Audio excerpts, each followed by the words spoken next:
ನೀವು ಸುಳ್ಳು ಸುದ್ದಿ ಸಣ್ಣ ಸುದ್ದಿ ಅಂದ್ರಲ್ಲ, ನಾನು ಯಾಕೆ ರಿಯಾಕ್ಟ್ ಮಾಡ್ಲಿಲ್ಲ ಅಂದ್ರೆ ಪ್ರತ್ಯಕ್ಷದರ್ಶಿಗಳೇ ಬಂದ್ ಹೇಳಿ ಅದು ಸಣ್ಣ ಸುದ್ದಿನ ಸುಳ್ಳು ಸುದ್ದಿನ ಅಂತ ಹೇಳಿ ನಾನು ರಿಯಾಕ್ಟ್ ಮಾಡಿಲ್ಲ. I will answer to this through the ಪ್ರತ್ಯಕ್ಷದರ್ಶಿ. ನನ್ನ ಜೊತೆಯಲ್ಲಿ ರಿಯಾಜ್ ಅವ್ರು ಕನೆಕ್ಟೆಡ್ ಇದ್ದಾರೆ. ರಿಯಾಜ್ ಅವರೇ, ಈ ಪ್ರಶ್ನೆ ಕೇಳಿದ್ರೆ ನಿಖೇತ್ ಅವ್ರಿಗೂ ಬೇಜಾರಾಗಬಹುದು, ಇನ್ ಕೆಲವರಿಗೆ ಬೇಜಾರಾಗಬಹುದು. ಆದ್ರೆ ಒಂದ್ ಅನುಮಾನಕ್ಕೆ ಇವತ್ತು ಕ್ಲಾರಿಫಿಕೇಶನ್ ಸಿಕ್ಬಿಡ್ಲಿ ಅಂತ ಹೇಳಿ ಒಪ್ಕೊಂಡ್ಬಿಡೋಣ ಸರ್, ಕ್ಷಣ ಮಾತ್ರಕ್ಕೆ ಒಪ್ಕೊಂಡ್ಬಿಡೋಣ. ಹಿಂದೂಗಳು ಕಲ್ಲು ಹೊಡೆದ್ರು ಅಂತ ಹೇಳಿ ಮೆರವಣಿಗೆ ಹೋಗೋ ಸಂದರ್ಭದಲ್ಲಿ ಹಿಂದೂಗಳಿದ್ದದ್ದು ರಸ್ತೆ ಮೇಲೆ ಸರ್, ಕಲ್ ಸಿಗೋದು ಸಹಜ. ಆದ್ರೆ ಮಸೀದಿ ಒಳಗಿಂದ ಕಲ್ ಹೆಂಗ್ ಬರುತ್ತೆ ಸರ್? ಮಸೀದಿ ಒಳಗ್ ಕಲ್ ಯಾಕೆ ಇಟ್ಕೊಂಡಿರ್ತೀರಿ ಪ್ರತಿ ಬಾರಿ? ನಾನು ಕೇವಲ ಮದ್ದೂರು ವಿಚಾರ ಮಾತಾಡ್ತಿಲ್ಲ ಸರ್, ನೀವಿರೋದು ಶಿವಮೊಗ್ಗ, ನನ್ನೂರು ಕೂಡ ಶಿವಮೊಗ್ಗ, ಇಲ್ಲೂ ಹಿಂಗೆ ಆಗಿದೆ. ಮಸೀದಿ ಒಳಗ್ ಕಲ್ ಯಾಕಿರುತ್ತೆ ರಿಯಾಜ್ ಅವರೇ? 100% ಕಲ್ಲಿರೋದೇ ಇಲ್ಲ. ಯಾಕಂದ್ರೆ ಬಿಜೆಪಿ ಅವರೇ ಇಡ್ಸಿರ್ಬೋದು, ಯಾಕಂದ್ರೆ ಧರ್ಮ ರಾಜಕಾರಣ, ಒಂದ್ ನಿಮಿಷ ಧರ್ಮ ರಾಜಕಾರಣ, ಹೆಣ ರಾಜಕಾರಣ ಮುಸಲ್ಮಾನರಿಗೆ ಮಾಡಕ್ ಬರೋದಿಲ್ಲ. ಯಾಕಂದ್ರೆ ಇದು ಬಿಜೆಪಿ ಅವರು ಮತ್ತೆ RSS ನವರು, ಈ ಹಿಂದೂ ಕೆಲವೊಂದು ಕೋಮುವಾದಿಗಳು ಮುಸಲ್ಮಾನರ ಜೀವನನೇ ನರಕ ಯಾತನೆ ಮಾಡ್ಬಿಟ್ಟಿದ್ದಾರೆ. ಇವತ್ತು ಅತಿ ಹೆಚ್ಚಾಗಿ ಜೈಲಲ್ಲಿ ಇದರಲ್ಲೆಲ್ಲ ಇವತ್ತು ಯಾವುದೇ ಆಗಿರ್ಬಹುದು ಪಕ್ಷ, ಅಲ್ಲಿರುವಂತವ್ರು ಹಿಂದೂಗಳೇ, ಹಿಂದೂ ಪರವಾಗಿ ಮುಸಲ್ಮಾನರು ನಿಂತ್ಕೊಳ್ಳೋದು. ಯಾವುದೇ ಪಕ್ಷನ ಗೆಲ್ಸಿದ್ರು ಸಹ ಮುಸಲ್ಮಾನರು ಹಿಂದೂಗಳನ್ನೇ ವೋಟ್ ಹಾಕಿ ಗೆಲ್ಸುವಂತದ್ದು. ಅಲ್ಲಿ ಯಾವನು ಮುಸಲ್ಮಾನ್ ಅಬ್ದುಲ್ಲಾ ಮತ್ತೆ ಅಬ್ದುಲ್ ರಹಮಾನ್, ಅಬ್ದುಲ್ ರಜಾಕ್ ಯಾವನು ಅಲ್ಲಿ ಹೋಗಿ ಮುಖ್ಯಮಂತ್ರಿ ಆಗ್ತಾ ಇಲ್ಲ, ಯಾವನು ಗೃಹ ಸಚಿವರು ಆಗ್ತಾ ಇಲ್ಲ.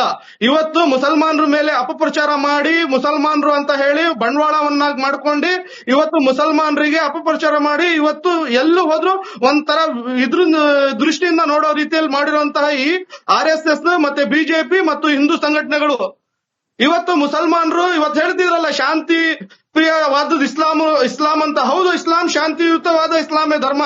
ಯಾಕಂದ್ರೆ ಇವತ್ತು ಧರ್ಮವನ್ನು ನೋಡ್ಬೇಕಾದ್ರೆ ನನಗಲ್ಲ, ಮತ್ತೆ ಮುಸಲ್ಮಾನರಿಗೆ ಧರ್ಮವನ್ನು ನೋಡ್ಬೇಕಾದ್ರೆ ಪ್ರವಾದಿ ಮೊಹಮ್ಮದ್ ಸಲ್ಲಲ್ಲಾಹು ಅಲೈಹಿ ವಸಲ್ಲಂ ಅವರನ್ನ ನೋಡ್ಬೇಕು, ಕುರಾನ್ ಅಲ್ಲಿರುವಂತ ಇದನ್ನ ನೋಡ್ಬೇಕೆ ಹೊರತು ವ್ಯಕ್ತಿಗತವಾಗಿ ವ್ಯಕ್ತಿಗಳನ್ನೆಲ್ಲ ನೋಡುವಂತದ್ದು. 100% ಸರ್, ನಾನು ಎಲ್ಲಾ ಮುಸಲ್ಮಾನರು ಕೂಡ ಶಾಂತಿಗೆ ವಿರುದ್ಧವಾದವರು ಅಂತ ಹೇಳಿ ಎಲ್ಲೂ ಹೇಳ್ತಿಲ್ಲ.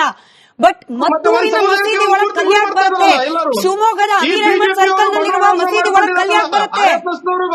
ಈಗ ನೋಡಿ, ಯಾವುದೇ ನಮ್ಮ ಮುಸಲ್ಮಾನರಿಗೆ RSS ರೀತಿ ಯಾವುದೇ ಒಂದು ಹಿಂಗಡೆ ಪಕ್ಷ ಇಲ್ಲ, ಯಾವುದೇ ಒಂದು ಮತ್ತೆ ಬಿಜೆಪಿ ರೀತಿಯಲ್ಲಿ ಮುಸಲ್ಮಾನರ ಪಕ್ಷ ಇಲ್ಲ. ನಿಂತ್ಕೊಂಡ್ರೆ ಕಾಂಗ್ರೆಸ್ ಜೊತೆಲಿ ನಿಂತ್ಕೋಬೇಕು, ಇಲ್ಲ ಅಂದ್ರೆ JDS. ಇವತ್ತು ಅದನ್ನು ಹೋಗಿ ಕೋಮುವಾದಿ ಪಕ್ಷಗಳ ಜೊತೆ ಸೇರ್ಕೊಂಡಿದೆ. ಮುಸಲ್ಮಾನರದ್ದು ಒಂದೇ ಪಕ್ಷ ಯಾವ್ದಾದ್ರು ತೋರಿಸಿ, ಬಿಜೆಪಿ ರೀತಿಯಲ್ಲಿರುವಂತಹ ಒಂದು ಪಕ್ಷ ತೋರಿಸಿ ನೋಡೋಣ. ಆಯ್ತು, ನೀವು ಕಲ್ಯಾಣ ಬಿಜೆಪಿ ಮೇಲೆ ಮಾಡ್ರಿ. ನಮ್ ಜೊತೆ 17% ಮುಸಲ್ಮಾನರಿರೋದು.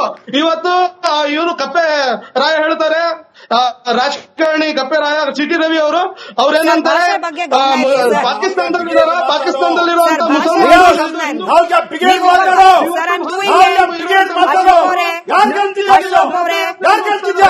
ನೀವ್ ಯಾಕೆ ಕಿರ್ಚ್ತೀರಿ? ನಿಮ್ ಗಂಟ್ಲು ಯಾಕೆ ಹಾಳು ಮಾಡ್ಕೊಳ್ತೀರಿ? ರಿಯಾಜ್ ಅವರೇ, ನೀವೊಬ್ಬ ಪ್ಯಾನಲಿಸ್ಟ್, ನಿಮ್ಮ ಭಾಷೆ ಬಗ್ಗೆ ಗಮನ ಬಿಡಿ. ಅಶೋಕ್ ಗೌಡ್ರೆ, ವಿಷಯಕ್ಕೆ ಬರೋಣ. ಗಮನ ಇಟ್ಟೆ ಮಾತಾಡ್ತಾ ಇರೋದು.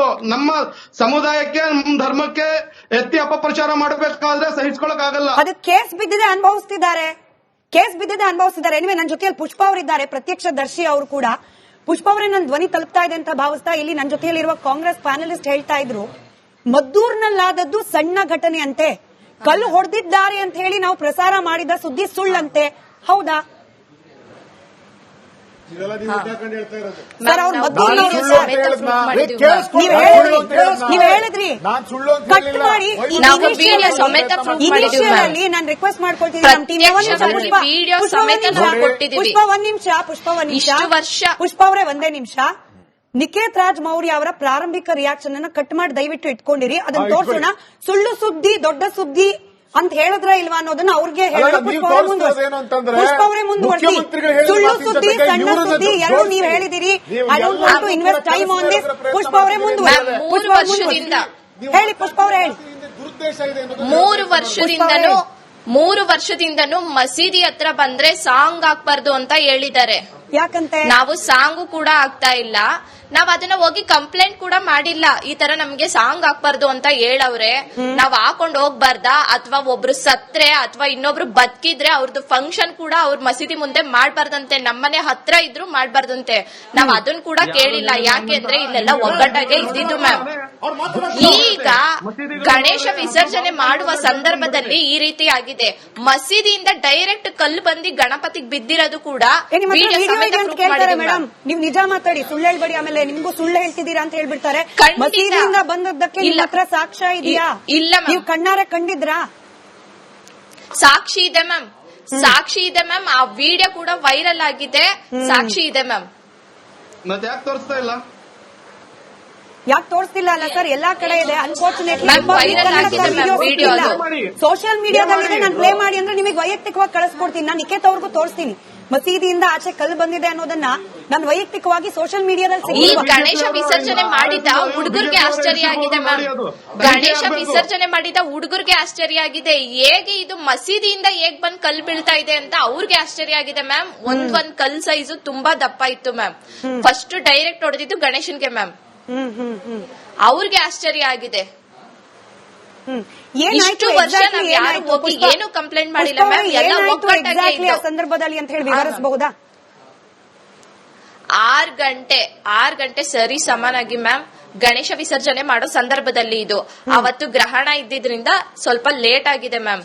ವಿಸರ್ಜನೆ ಮಾಡ್ಬೇಕಾದ್ರೆ ಎಲ್ಲೇ ಹೋದ್ರು ಆ ರೋಡ್ ಹತ್ರನೇ ಬರ್ಬೇಕು ಮ್ಯಾಮ್. ನಾವು ಗಣೇಶ ವಿಸರ್ಜನೆ ಮಾಡ್ಬೇಕು ಅಂದ್ರೆ ಆ ರೋಡ್ ಇಂದನೇ ಗಣೇಶನ ತಗೊಂಡ್ ಹೋಗ್ಬೇಕಿತ್ತು. ನಾವು ತಗೊಂಡ್ ಹೋಗ್ಬೇಕಾದ್ರೆ ಮಸೀದಿ ಹತ್ರ ಸಾಂಗ್ ಆಫ್ ಮಾಡಿದ್ದಾರೆ ಮ್ಯಾಮ್. ಯಾಕೆಂದ್ರೆ ಇವ್ರು ಫಸ್ಟ್ ಹೇಳಿರ್ತಾರೆ ಮ್ಯಾಮ್, ಸಾಂಗ್ ಆಫ್ ಮಾಡ್ಬೇಕು, ನಮ್ಮ ಹತ್ರ ಡಿಜೆ ಎಲ್ಲ ಹಾಕೋಂಗಿಲ್ಲ, ಜೈ ಶ್ರೀರಾಮ್ ಕೂಗೋ ಹಾಗಿಲ್ಲ, ಮತ್ತೆ ಟಮಟೆ ಕೂಡ ಹೊಡೆಯೋ ಆಗಿಲ್ಲ, ಸೌಂಡ್ ಏನು ಇರಬಾರ್ದು, ಯಾಕೆಂದ್ರೆ ನಾವು ನಮಾಜ್ ಮಾಡ್ತಾ ಇರ್ತೀವಿ ಅಂತ ಹೇಳಿದ್ದಾರೆ ಮ್ಯಾಮ್. ನಾವು ನಿಮ್ಗೆ ತೊಂದರೆ ಕೊಡೋದು ಇಷ್ಟ ಇಲ್ಲ, ನಾವೆಲ್ಲ ಒಗ್ಗಟ್ಟಾಗಿದೀವಿ, ಒಗ್ಗಟ್ಟಾಗಿ ಇರೋಣ ಅಂತ ಅನ್ಬಿಟ್ಟು ನಾವು ಸೈಲೆಂಟ್ ಆಗಿ ಹೋಗಿದೀವಿ ಮ್ಯಾಮ್. ಹೋಗಿದ 100 ಮೀಟರ್ ಮುಂದೆ ಮ್ಯಾಮ್, ಮಸೀದಿಯಿಂದ 100 ಮೀಟರ್ ಮುಂದೆ ಹೋದ ತಕ್ಷಣ ಸಾಂಗ್ ಹಾಕವ್ರೆ. ಸಾಂಗ್ ಹಾಕಿದ ತಕ್ಷಣ ಮಸೀದಿಯಿಂದ ಕಲ್ ಬಿದ್ದಿದೆ ಮ್ಯಾಮ್. ಮಸೀದಿಯಿಂದ ಕಲ್ ಬಿದ್ದ ತಕ್ಷಣ ವಿತಿನ್ ಸೆಕೆಂಡ್ ಅಲ್ಲಿ ಲೈಟ್ ಆಫ್ ಆಗಿದೆ ಮ್ಯಾಮ್. ಬೀದಿ ದೀಪ ಎಲ್ಲ ಹೇಗ್ ಆಫ್ ಆಗುತ್ತೆ ಮ್ಯಾಮ್? ಇವಾಗ ಹಿಂದೂಗಳ ಮೆರವಣಿಗೆ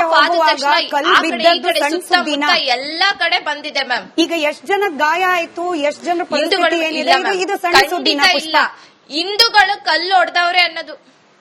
ಆ ಮ್ಯಾಮ್ ಹೇಳಿ. ಹಲೋ, ಕೇಳಿಸ್ತಾ ಇದೆಯಾ ಪುಷ್ಪ ಅವರೇ? ಆ ಮ್ಯಾಮ್ ಈಗ ಹೇಳಿ ಮ್ಯಾಮ್. ಆಯ್ತು. ಮೆರವಣಿಗೆ ಹೋಗ್ತಿದ್ದ ಸಂದರ್ಭದಲ್ಲಿ ಮೆರವಣಿಗೆಯಲ್ಲಿದ್ದಂತಹ ಹಿಂದೂಗಳ ಮೇಲೆ ಕಲ್ಲೆಸೆದದ್ದನ್ನ ಪ್ರಸಾರ ಮಾಡಿದ್ದು ಸಣ್ಣ ಸುದ್ದಿಯನ್ನ ದೊಡ್ಡದಾಗಿ ತೋರಿಸಿದೀವಾ? ಖಂಡಿತ ಇಲ್ಲ ಮ್ಯಾಮ್. ಹಿಂದೂಗಳು ಮೆರವಣಿಗೆ ಮಾಡಿದ್ದು ಒಂದೇ ಕಾರಣಕ್ಕೆ, ಹಿಂದೂ ಧರ್ಮ ಉಳಿಬೇಕು ಅಂತ. ಅಲ್ಲಿ ಕೂಡ ಕಲ್ಲು ಹೇಗ್ ಬಂತು? ಹಿಂದೂ ಅವ್ರು ಹೊಡೆದಿದ್ರೆ ವಿಡಿಯೋ ತೋರಿಸ್ಲಿ ಮ್ಯಾಮ್. ಹಿಂದೂ ಅವ್ರು ಏನಕ್ಕೆ ಕಲ್ಲು ಹೊಡಿತಾರೆ? ಅದನ್ನ ನಾವೇನಕ್ಕೆ ದೊಡ್ಡದ್ ಮಾಡೋದ? ನಾವು ಗಲಾಟಿ ಇಲ್ದೆ ಹೋಗಿ ಮೆರವಣಿಗೆ ಮಾಡಿ ರೋಡ್ ಮಾತ್ರ ಬಂದ್ ಮಾಡ್ಬೇಕು ಅಂತ ಹೋಗಿದ್ದು ಅಷ್ಟೇನೆ. ಇಲ್ಲಿ ನೋಡಿದ್ರೆ ಕಲ್ಲು ತೂರಾಟ ಆಯ್ತು, ಲಾಠಿ ಚಾರ್ಜ್ ಆಯ್ತು, ಹೆಂಗಸ್ರ ಮೇಲೆ ಬಾಯ್ಸ್ ಪೊಲೀಸ್ ಕೂಡ ಹೊಡೆದಾಡಿದ್ದಾರೆ ಮ್ಯಾಮ್.